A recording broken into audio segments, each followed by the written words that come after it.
The monsoon is here, quite literally, and a lot of us are stuck in our homes, not able to go outside, not able to travel, just watching the rains, probably sipping a cup of tea or coffee. Not a bad time to read. And what better than reading something about rains, something about the monsoon?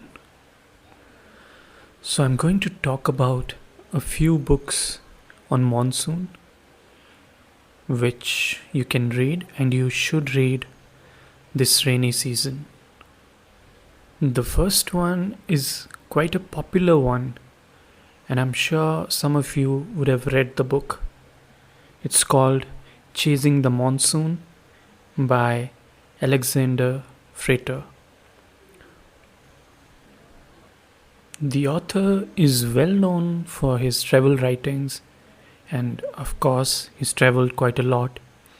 So, this book is based on his travels in India through the monsoon season.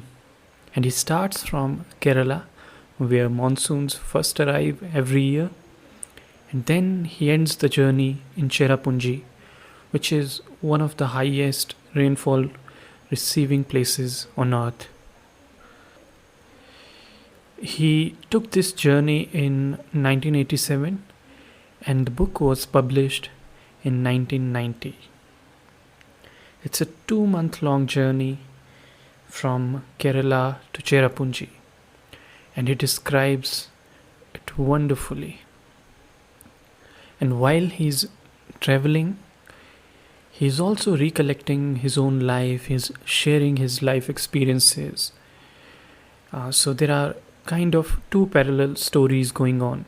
One of writer's own life and another about India, how the experience is, what he sees around, the kind of bureaucracy he has to deal with in order to get certain permits.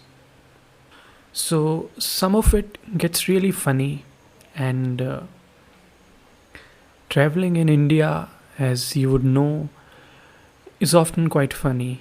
You come across a lot of things which you would probably remember for the lifetime. And he travels along with the monsoon. Sometimes he gets ahead of it. As you know, it travels very slowly from south to north. And sometimes he stays behind the monsoon. So it's a nice journey and a wonderful experience for the reader also. And I hope you would enjoy it too, if and when you decide to read it. Next, I would like to talk about a couple of books by Ruskin Bond. Since I have experienced Himalayan rains all my life, I think I'm going to be a little biased here. Ruskin Bond, you all know, writes about his experiences living in Himalayan villages and about nature, about children. He writes a lot of children's stories, and one of them is Blue Umbrella. The book first came out in 1980s, and there's also a movie made on the book by Vishal Bharadwaj by the same name, The Blue Umbrella.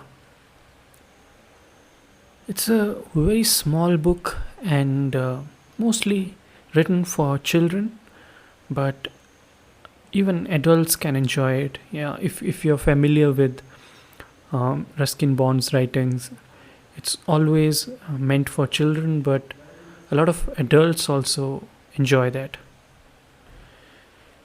And if you want to read non-fiction by Ruskin Bond, then I would say you can read Rain in the Mountains. It's a collection of memoir by the author, his experiences of living in the mountains, experiencing different seasons, right from his childhood, and the little flavors of Himalayan country life that comes with it. All of that. You'll find all those flavors in this book. Next, I'm going to talk about a couple of fairly recent books on monsoon. One is a novel written by Shoma Narayanan. It was published in 2012. It's called Monsoon Wedding Fever. It's a love story where two people who have broken up sometime in the past, they come to somehow, through circumstances, they come in contact and have to spend time with each other. And then, as you would expect, some kind of fire rekindles. So it's about that, but the fire that I'm talking about, it kindles in the monsoon. So it's in the backdrop. The writer wasn't really popular until then. She had just won a writing contest through which she got this contract for the book, and that's how this book got published. But it's a nice experience, and especially if you want to read a love story and with monsoon or rains in the background. The next book is a collection of essays. This was published only 2 years ago. It's called The Monsoon Feeling, or rather Monsoon Feeling. Subtitle: A History of Emotions in the Rain. This goes in the past, in the present. There are a lot of essays written by many authors, all the way from 12th century to the middle centuries and then present times, 21st century, where writers present their own ideas associated with rains, how they relate with it. It's mostly almost entirely based on the South Asian experiences with rain, and especially with the monsoons. So you'll find a wonderful collection of essays here. And surprisingly, it's not really a well-known book. Many people don't really know about it. But it's a really good book, and somebody like me who enjoys reading essays and short stories, it was a nice experience because you get to read a number of writers from different times, and you get to experience their own emotions related to a particular idea, in this case rains. So I hope you'll have a good time reading while enjoying your tea or coffee in the rains, and you'll continue to do so as long as we have coronavirus around. So make sure you make the best out of it, and you read a lot of books, and you read especially good books. Thank you.